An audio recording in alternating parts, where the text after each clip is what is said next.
दोस्तों अगर आपके पास Vivo V50e 5G फ़ोन है तो आज के इस वीडियो में आपको बताने वाले हैं कि इस फ़ोन में आप रिंगटोन कैसे चेंज कर सकते हैं या आपने कोई डाउनलोड करके रखी हुई तो उसे आप कैसे लगा सकते हैं। इसके लिए आपको क्या करना है, अपने फ़ोन की सेटिंग को ओपन करना है। सेटिंग में ओपन करेंगे, थोड़ा सा नीचे स्क्रॉल करेंगे, यहाँ पर एक ऑप्शन आपको मिलेगा साउंड एंड वाइब्रेशन का, ये देखिए दिख रहा है, इस पर क्लिक करना है।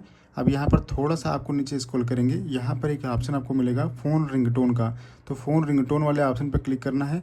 यहाँ जितने भी रिंगटोन आपको दिखाई देंगी उनको आप जिसको भी सिलेक्ट कर देंगे वो रिंगटोन आपके फ़ोन में लग जाएगी।